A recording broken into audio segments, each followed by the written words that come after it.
মাগো তোমায় আমি সাধ মেটে না, মাগো তোমায় দেখে লোকে বলে ভগবান সুন্দর, হবে না তো সুন্দর তোমার থেকে যতবার দেখি।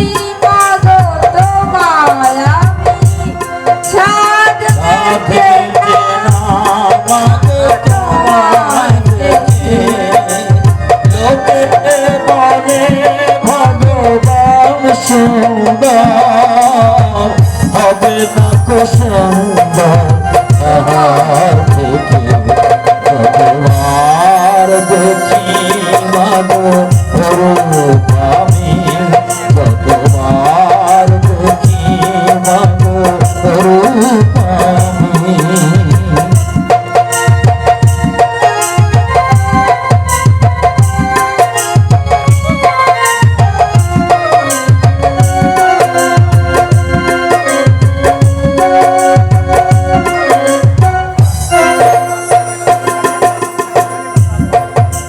ব্যথা পেলে মুখে আসে মা, সুখেতে দুঃখেতে চোখে আসে জল।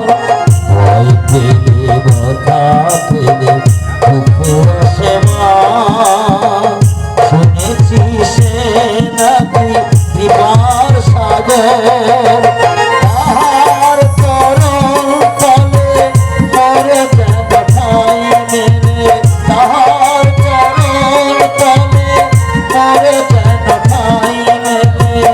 এইটুকু আশীর্বাদ চাই আমি যতবার দেখি মাগো রূপ আমি, যতবার দেখি মাগো রূপ আমি। সাধ মেটে না মাগো রূপ দেখে লোকে বলে ভগবান সুন্দর, ভাবেনি তো কখনো এত মনোহর। যতবার দেখি মাগো রূপ আমি, যতবার দেখি মাগো রূপ আমি।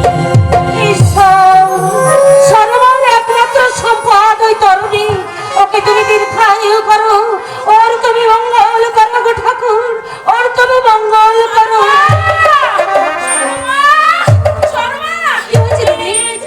কি হয়েছে? তুমি অমন করছো কেন? আর অমন করে আমাকে ডাকছোই বা কেন? তুই কিছু শুনতে পাসনি? কই না তো। কি দিদি? অমঙ্গলের সুর। অমঙ্গলের সুর? হ্যাঁ রে, আকাশে বাতাসে আমি স্পষ্ট শুনতে পেলাম কি? এক নারীর করুণ কণ্ঠস্বর। কি বলছো তুমি? তাই নয় বোন, তাই নয় শুধু, ওই প্রকাশ্য দিনের আলোয় আরো শুনতে পেলাম কি? সকলে গিরিধরেনি বিমর্ষভাবে চিৎকার করছে বোন। বুঝতে পেরেছি দিদি, আমি সবই কিছু বুঝতে পেরেছি। আজ দুদিন ধরে মহারাজ লঙ্কায় নেই, তাই তো তার চিন্তায় তুমি দিনের বেলায় ঘুমে ঘুমে দুঃস্বপ্ন দেখছো। না না, স্বপ্ন নয় শর্মা, স্বপ্ন নয়, আমি সত্যি সম্পূর্ণ জেগে থেকে দেখেছি। তাই বুঝি? ঠিক আছে, আমি এক্ষুনি তোমার দেবরকে বলতে যাবো। কি বলবি? বলবো শীঘ্র করে রাজবধূকে সংবাদ দাও, লঙ্কেশ্বরের অবস্থা তেমন ভালো নয়। দুদিন ধরে মহারাজকে দেখতে না পেয়ে লঙ্কেশ্বরের মাথা কাছে গোল্লায় যেতে বসে। রহস্য করে অবশ্যই রহস্য করছিস বোন। তাছাড়া আর কি করবো? একই প্রাসাদে তুমি আমি আমরা দুজনেই থাকি। তুমি একা কত কিছু দেখলে, কত কিছু শুনলে, অথচ আমি তার বিন্দু বিসর্গ কিছুই জানতে পারলাম না। তুই আর জানবি কি করে বল? তোর মনে তো আর অমঙ্গলের চিন্তা নেই। তোমার মনে এত চিন্তা কিসের শুনি? সে তুই বুঝবি না বোন। রাজার ভাই হয়েও তোর স্বামী ধর্মপ্রাণ বৈষ্ণব, আর তোর ছেলে তোর চাই স্বামী। কিন্তু লঙ্কেশ্বর ওর আমার ছেলেরা সবসময় যুদ্ধ আর যুদ্ধ, চিন্তায় আমার ঘুম আসে না। কেন? এই বুঝি অমঙ্গল আমাকে গ্রাস করে নিল। শুধু তোমাকে নয় দেবে, অমঙ্গলের কালো ছায়া লঙ্কা রাজ্যটাকেই বুঝি গ্রাস করতে যে আসছে। কি ব্যাপার, তুমিও কি দিদির মতো দুঃস্বপ্ন দেখেছো নাকি? স্বপ্ন নয় শর্মা, স্বপ্ন নয়, আমি যা বলছি সম্পূর্ণ সত্যি। সত্যি আমি সব জ্ঞানে সচক্ষে দেখেছি। করুণ রাগিনীতে লঙ্কার আকাশ বাতাস ভরে দিয়ে রাজলক্ষ্মী রাজপুরী অন্ধকার করে দিয়ে চলে গেল। হ্যাঁ, হ্যাঁ, ও আমিও শুনেছি, আমিও শুনেছি গো। সেই করুণ কন্যার সুখ। তবে কি সত্যি সত্যি সুখ ও সমৃদ্ধি ভরা এই কনক লঙ্কায় অমঙ্গলের কালো ছায়া নেমে আসছে? এখনো সন্দেহ হচ্ছে শর্মা, আমি তো স্পষ্ট দেখতে পাচ্ছি রাজলক্ষ্মী যখন চলে গেছে তখন এর পরে এখানে সুখ শান্তি বলে আর কিছুই থাকবে না। কিন্তু কেন এমন হলো? কেন দেবী রাজপুরী ছেড়ে চলে গেল? বিদায়ের সময় জল ভরা চোখে দেবী বলে গেল, এতদিন লঙ্কা রাজ প্রাসাদে আমি সুখেই ছিলাম, কোনোদিন কোনো অমর্যাদা হয়নি, কিন্তু এখন থেকে এই সোনার লঙ্কায় হবে নারী নির্যাতন, নারী চোখের জমি বলে যাবে নদী। তাই নারী হয়ে আমি তো সহ্য করতে পারবো না, তাই রাজ প্রাসাদ ছেড়ে চলে যাচ্ছি। ও কি ঘন ঘন এমনি করে শঙ্খ বাজছে কেন? ভূমিকম্প হচ্ছে শর্মা, ভূমিকম্প হচ্ছে। আয় বাবা! জগৎটা মন্দিরের চূড়া ভেঙে পড়ছে এই তো, দেবো। আমি শুনলাম। অমঙ্গল! আমার তরুণী কোথায়? অমঙ্গল! ওর অমঙ্গলের সূচনা হয়েছে দেবে। আয়, আয় শর্মা। এত দুর্যোগের মধ্যে দেখি, তরুণী কোথায় গেল? সে যে তোর একমাত্র নয়নের মণি, তোর চোখের মণি। আয় শর্মা, আয় দেখি।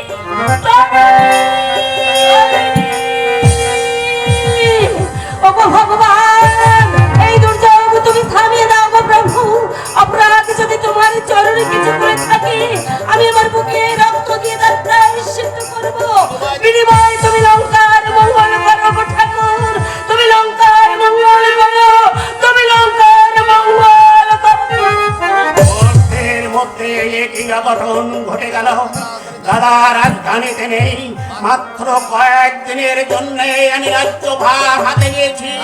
এরই মধ্যে কি বিপর্যয়! তবে কি মনে রাখতে আমি কোনো পাপ করেছি? ওকে ঘন ঘন দুর্যোগ ঘটে হচ্ছে কেন? তবে কি দাদা ফিরে এসেছে? রাবণ বাবাজি ফিরে এসেছে, রাত নিয়ে একেবারে অশোক বলে নেমেছে। একটু পরেই প্রাসাদে ফিরে আসবে। তাই তো আমি ছুটতে ছুটতে খবর দিতে এলুম। দাদা ফিরে এসেছে, ভালোই এসেছে। একদিন রাজ্যভার হাতে নেই, আমার মাথায় চিন্তার পাহাড় ছুঁয়ে বসেছিল। এবার আমি নিশ্চিন্ত হলাম। সে তো বটে, সে তো বটে।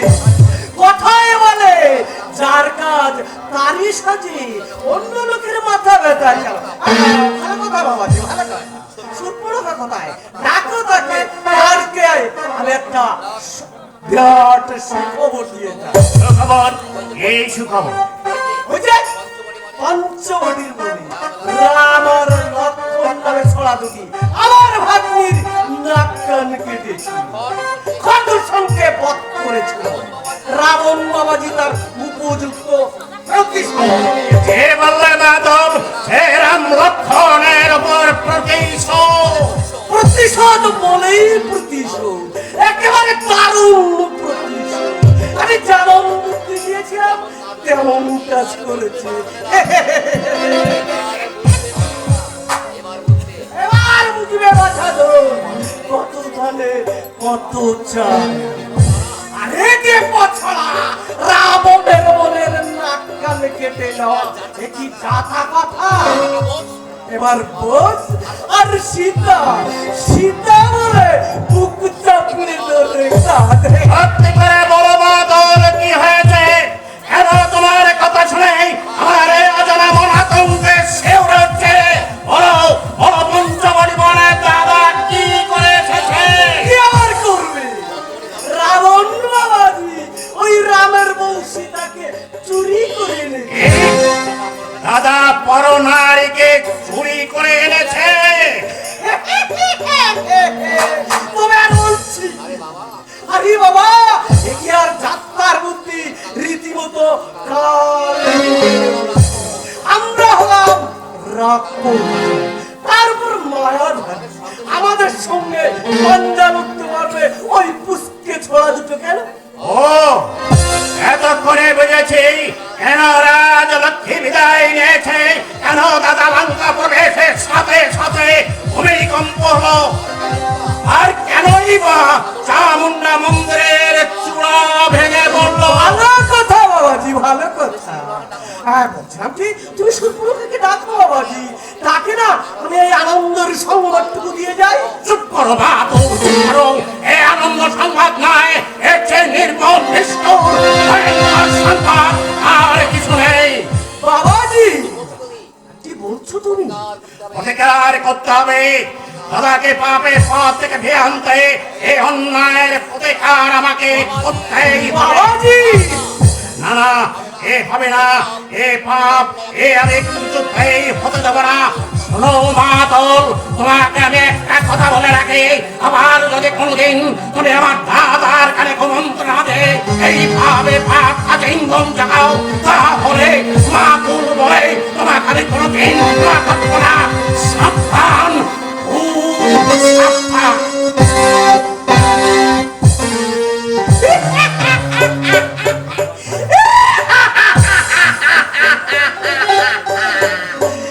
রাবণ, হ্যাঁ ভীষণ বাবাজির কথাগুলো কেমন বেসুর বেসুর বেসুর মনে হচ্ছে।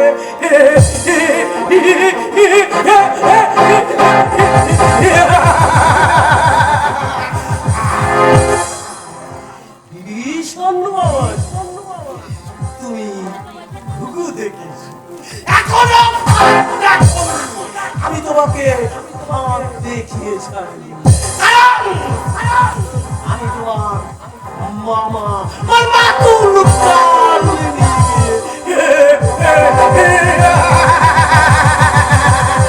আমি রাবণ বাবাজির কানে কানে কুমন্ত্রণা দেব, তাতে করে তোমার রাজ্য থেকে বিতাড়িত করে দেয়।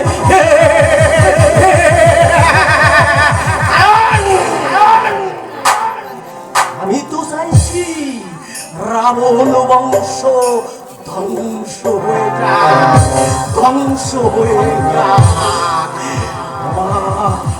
মা চামুন্ডা তুমি আমার মুকুরে কোমা।